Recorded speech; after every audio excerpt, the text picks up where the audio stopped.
oleh Irma Suara Kirana. Zaman dahulu, hiduplah seorang putri cantik jelita bernama Raden Dewi Grajati. Putri seorang Lipu Sanghyang Kanaliputi yang tinggal di padepokan tengah hutan di tepi sungai Cilember. Konon, para dewata pun terpesona oleh kecantikannya. Pertemuan Nyi Putri dengan Guru membuka tabir rahasia yang selama ini terpendam di dalam hutan. Kabar tentang kecantikan Nyi Putri dengan cepat menyebar. Raja pun berdatangan sambil membawa bala tentara menjelajah rimba Cilemer. Sungguh ajaib. Kenapa hutan ini seperti tidak berujung?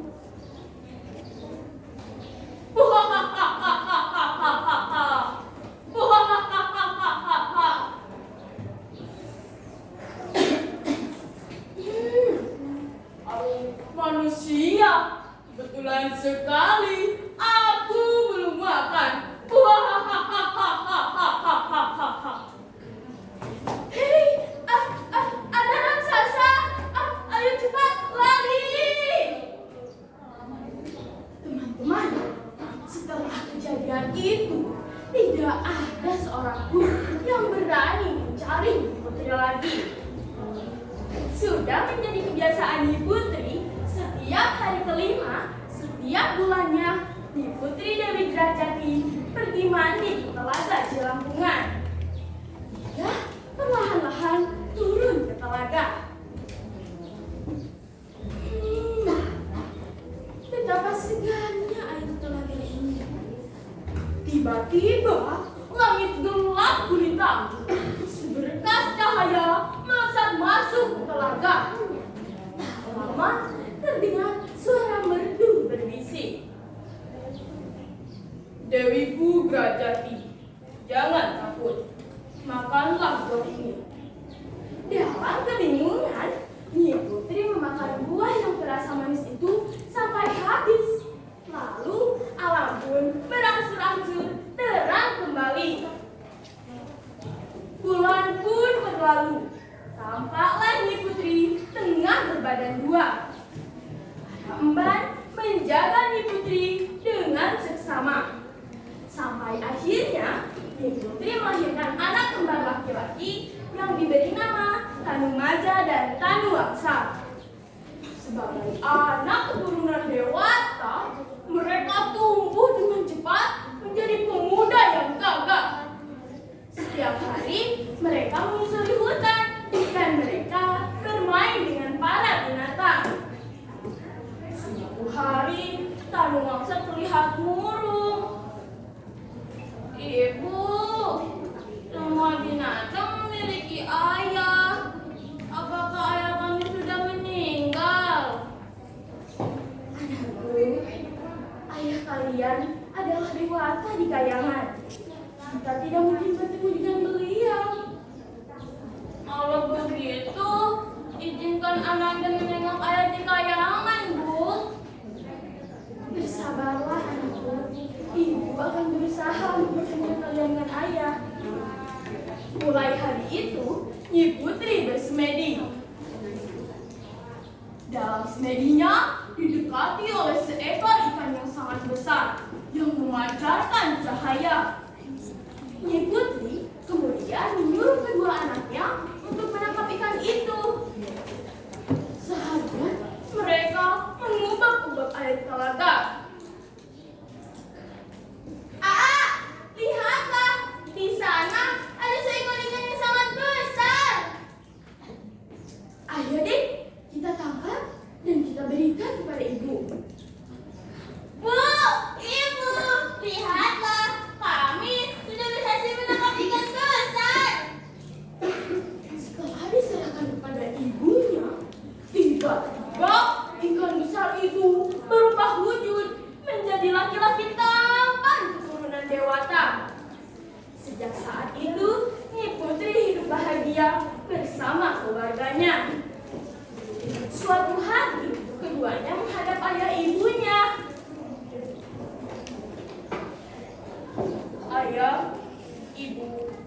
Kami mohon izin hendak mencari ilmu kanuragan. Baiklah anak-anakku, namun ingatlah, kalian dilarang lagi di laut dan tidak boleh berteduh di bawah pohon durian. Kami berjanji akan selalu mengingat nasihat ayah dan ibu. Keesokan harinya, mereka berangkat diiringi doa restu ayah ibunya.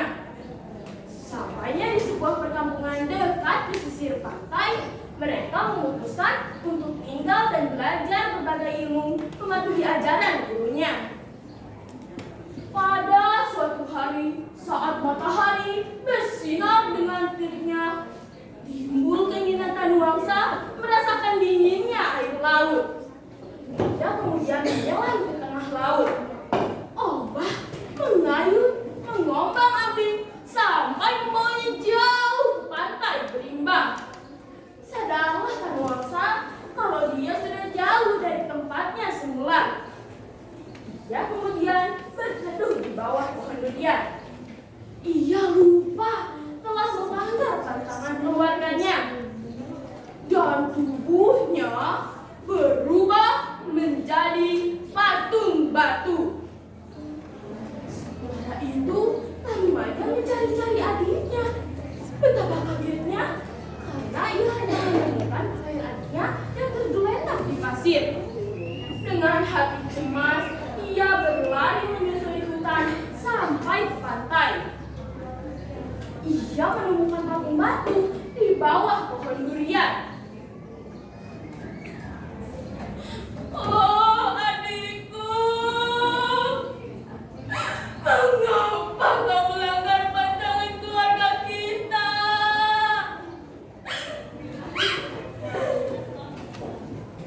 Tanumaja merasa bingung. Ia memutuskan untuk kembali ke hutan Cilemer untuk mengabari ayah ibunya. Sesampainya di sana, ia kaget karena ia hanya menemukan dua buah meriam. Merasa hidup sebatang kara, ia kemudian bertapa di depan meriam itu. Dalam tapanya, ayah ibunya berpesan agar ia menerima nasib dengan sabar.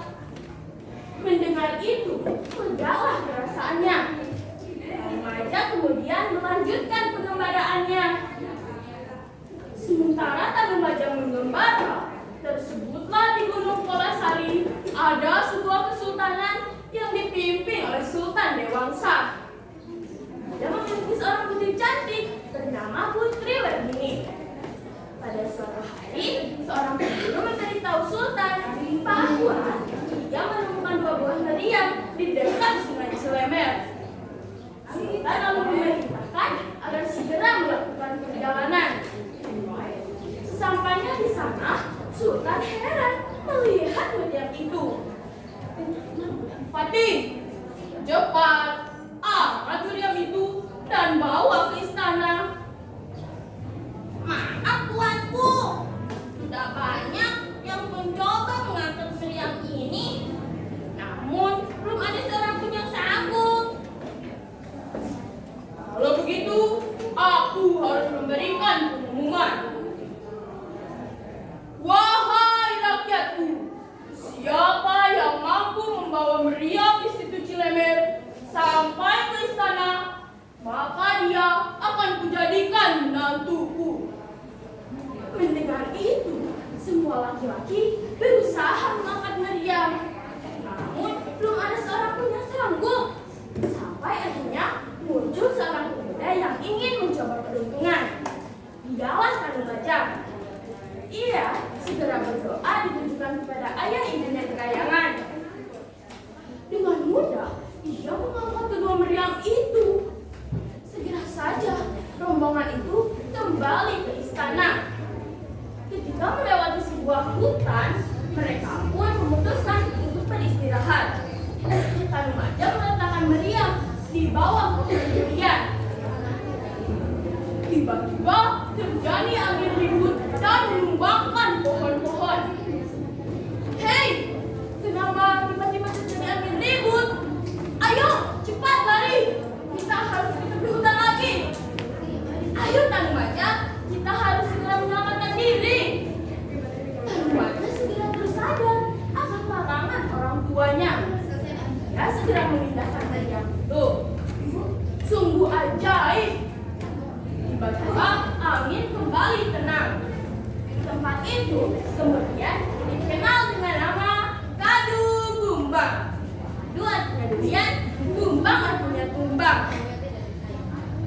Perjalanan pun dilanjutkan.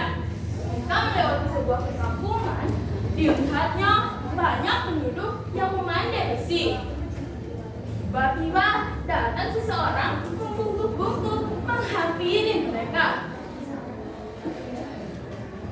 Permisi tuan, agar lebih mudah, bagaimana kalau meriam itu dibuatkan gelang? Baiklah, Kipande, itu sangat berguna. Keesokan harinya, pandai besi itu datang sambil membawa gelang besi dan memasangkannya pada kedua pedang itu. Sang remaja merasa terharu atas kebaikan hati mereka. Karena kampung ini tempat pandai besi membuat gelang, maka disebutlah Kampung Pandeglang. Perjalanan ke istana pun dilanjutkan sampai akhirnya tibalah di Banten. Sang remaja kemudian dipertemukan dengan Putri Werkini. Pernikahan pun berlangsung dengan meriah. Setelah menikah, Raden Remaja menjabat sebagai Wakil Sultan Banten di Sunda Kelapa. Satu meriam di bawah disebut si Jagur, yang satu lagi si Amuk, terletak di Karanghatu di sisi Kalinci, Banten. Nah, teman-teman, demikian dongeng yang saya bawakan. Terima kasih. Wassalamualaikum warahmatullahi wabarakatuh.